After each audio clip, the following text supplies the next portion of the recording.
So you might remember that last week, on Friday, we covered a segment on the podcast about the Batley Grammar School, this 17th century grammar school that had found itself falling afoul of a teacher showing pupils what has been termed inappropriate cartoon of Muhammad, which was not by Charlie Hebdo. It was done by a Danish cartoonist who was murdered, wasn't he?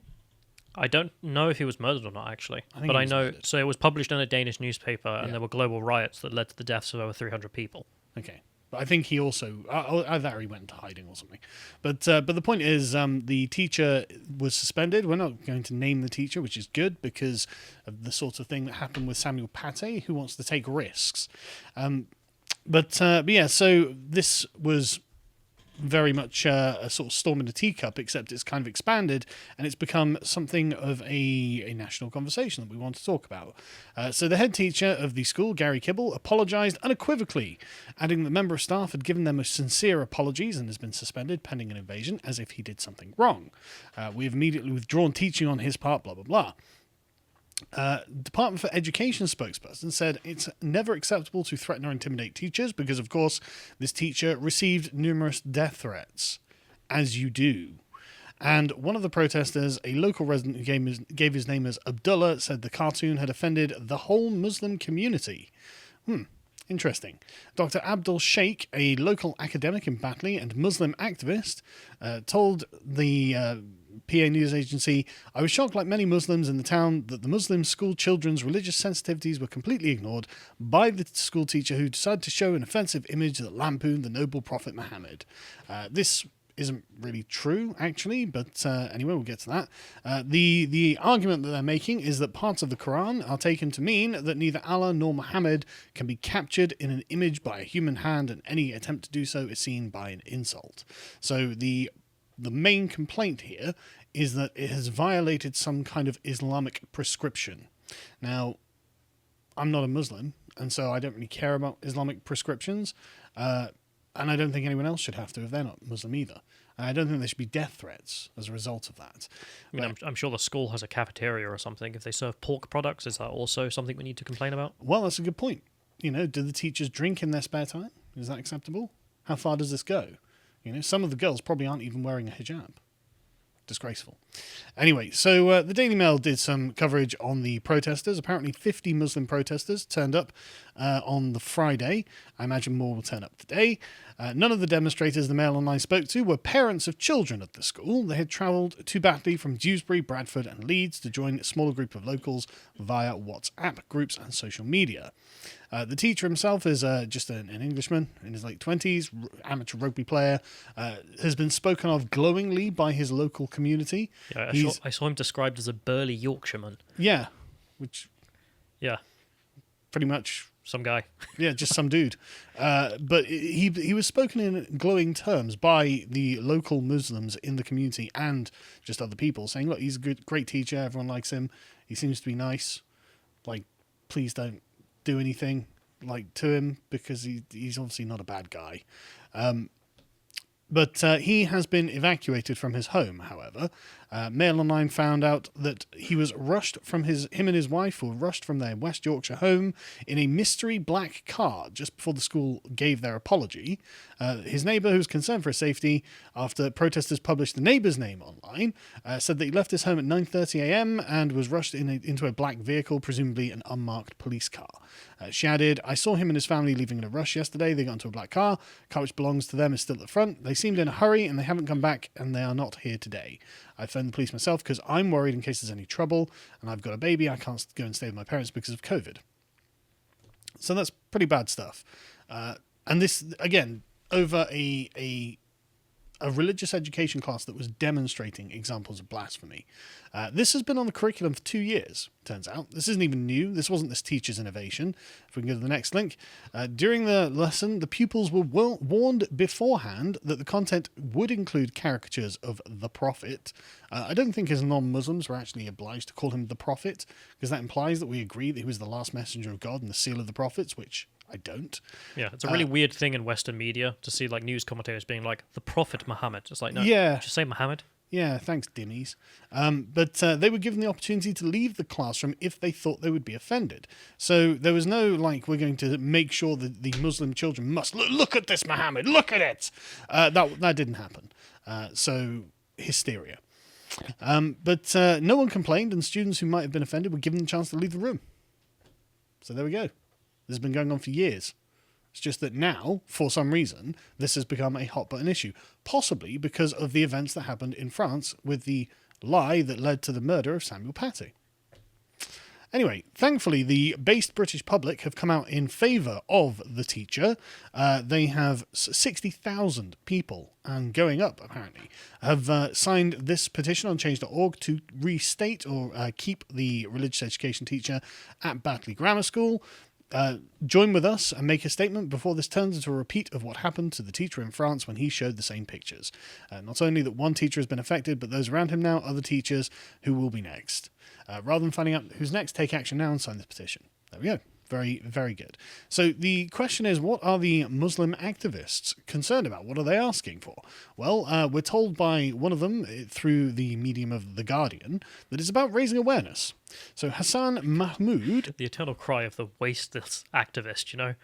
It's like, what are you doing? I'm raising awareness. Oh, God. You and everyone else. Yeah. Thank you. I appreciate that. I'm very aware now. You could say that I'm woke, in fact. What is he raising awareness of in this case? I mean, of Islamist terror? Or what? Muslims commit terrorism? we didn't know, Mr. Mahmood. This is about generating positive awareness so there's no sort of untoward reaction. There's when we cut his head off. So there's no untoward reaction and there's no disruption or disharmony in the community. So basically, if everyone follows the tenets of Islam, there will be no disharmony in the community. However, if you don't follow the tenets of Islam, well, who knows? Yeah. I mean, it is a true statement, but... Yes, it is a true statement. He said, the kind of message that's going out from this school is quite dangerous for all children. That's bloody ominous, isn't it?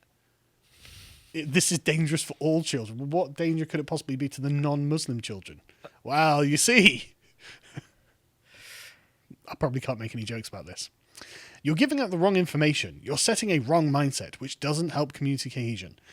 Disagree, but that's because I'm not a Muslim. What wrong information? Well, the wrong information is that the Prophet Muhammad isn't the last prophet and the prophet of Islam.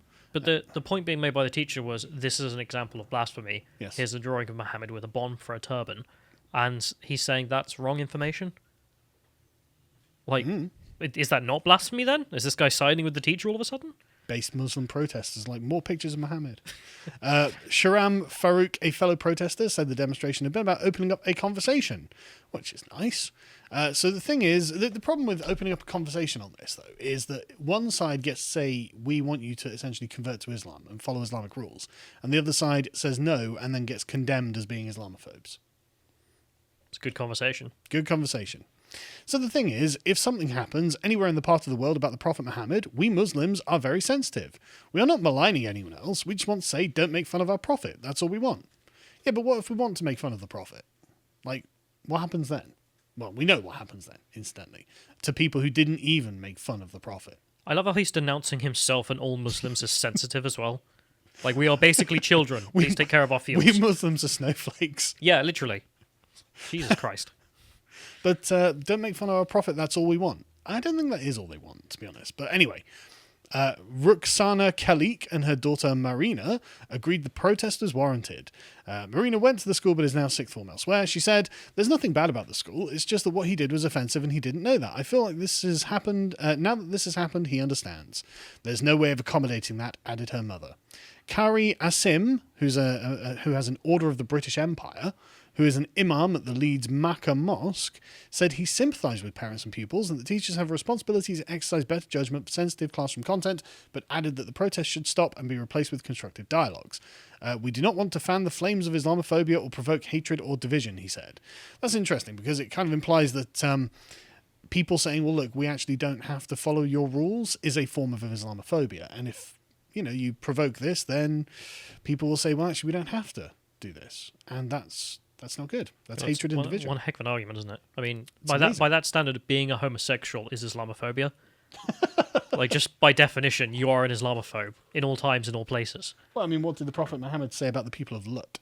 The direct quote, this is at mine YouTube, kill the ones who are doing it and kill the one it is being done to.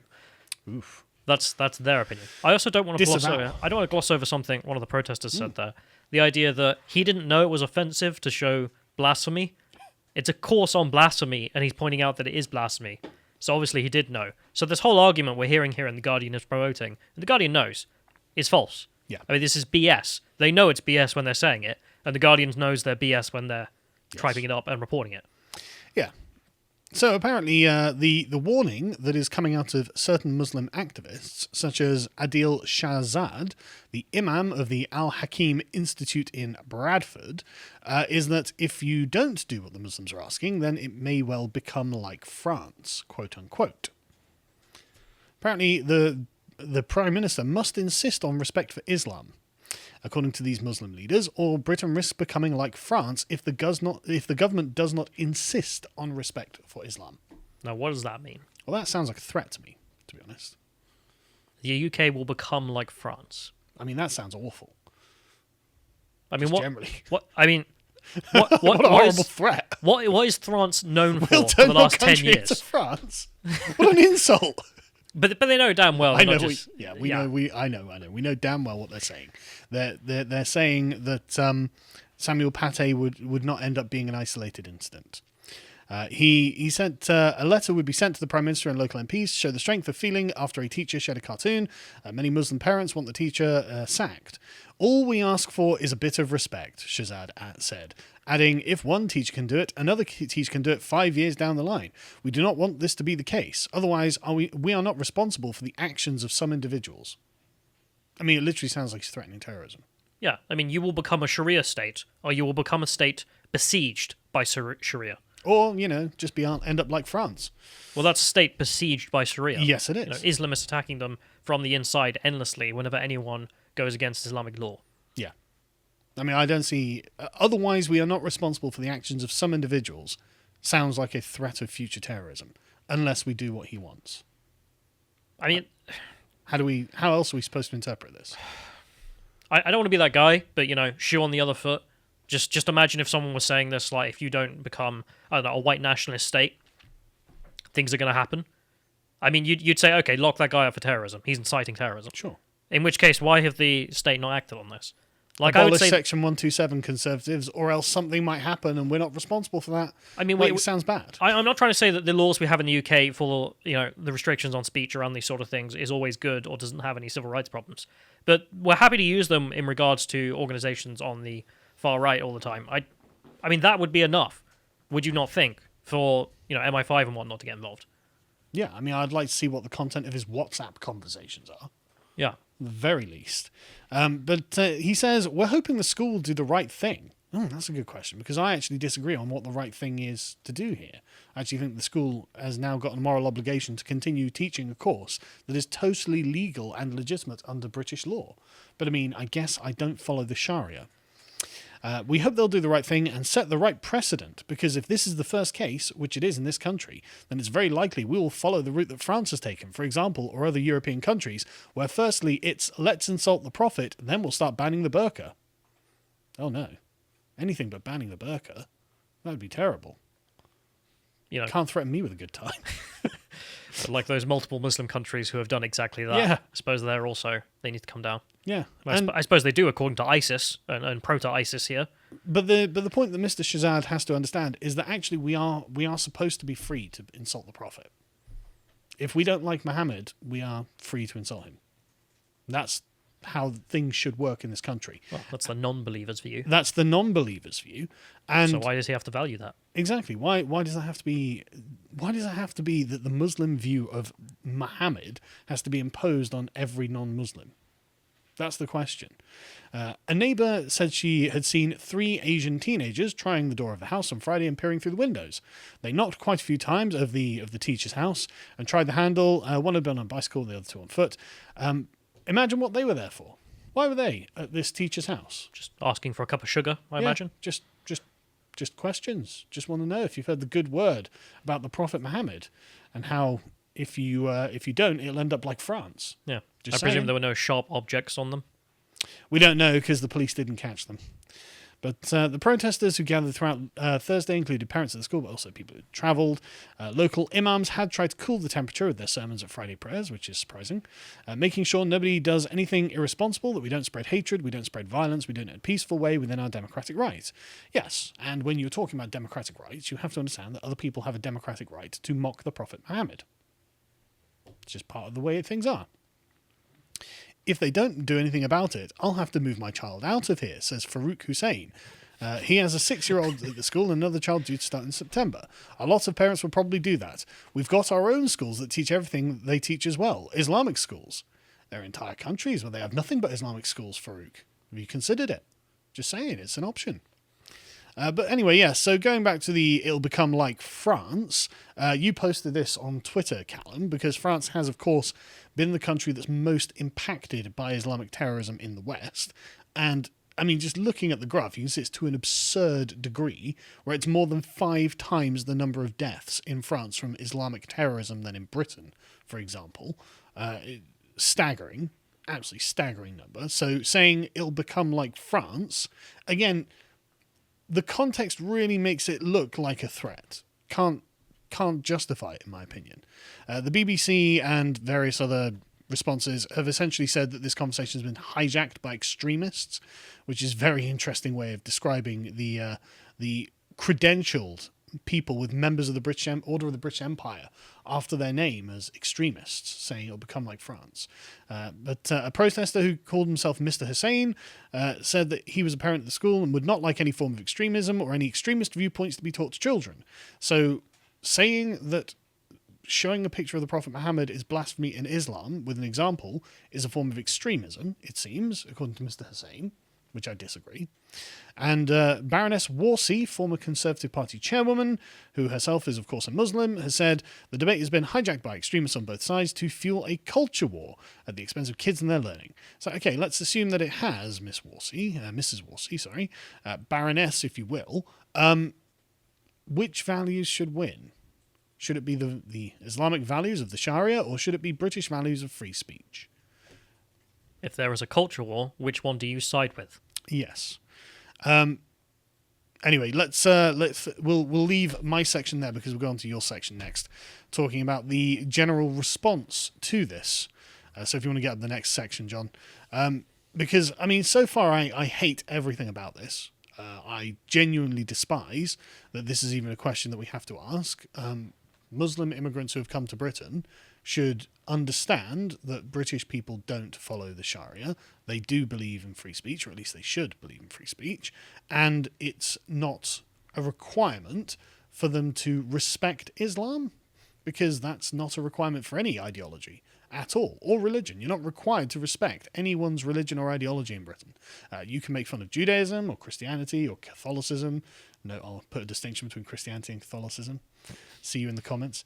But no matter what religion, Hinduism, Buddhism, Taoism, whatever it is, you are not obliged by any rules in Britain to respect them. In fact, the very concept of religious toleration, which meant being able to talk about one another's religion in a manner we see fit, was invented in Britain in the 18th century because of the unbelievable religious wars that dominated the European continent. Britain was the country that actually came to, I think, the most sensible conclusion on that, which was your religion is your own personal business and no one else has to care what you think of it. So yeah. But that's why we're not an extremist state. We don't have extremist viewpoints. I mean, liberal democracy, for example, isn't like that. But none of these people are. The Islamists here are arguing for a totalitarian Islamist state in which you will agree to our terms or you will die, my friend. Well, that's certainly the implication. Yeah. And you like the thing, be like France. So, okay, well, how are things going in France? You seem to have the Jupiterian presidency rising with Macron denouncing Islamo-leftism. Do you want Boris denouncing Islamo-leftism? Because I do. But the cost is basically a civil war. The cost is really quite high. I mean, with hundreds upon hundreds dead, I mean, it's not nothing, is it? No. That's the cost. But, I mean, they're not the only totalitarians either. I mean, like, the socialists will say, you want to live in a socialist state, you must not blaspheme against socialism. You cannot criticize the leader, you can't criticize the party, so on and so forth. I mean, on the plus side, at least they're not killing people over it. What, the socialists? Well, not over, depictions of Jeremy Corbyn. Not yet. If you enjoyed this segment from the podcast of the Lotus Eaters, you can watch the full broadcast live every weekday at 1 p.m. UK time on lotuseaters.com.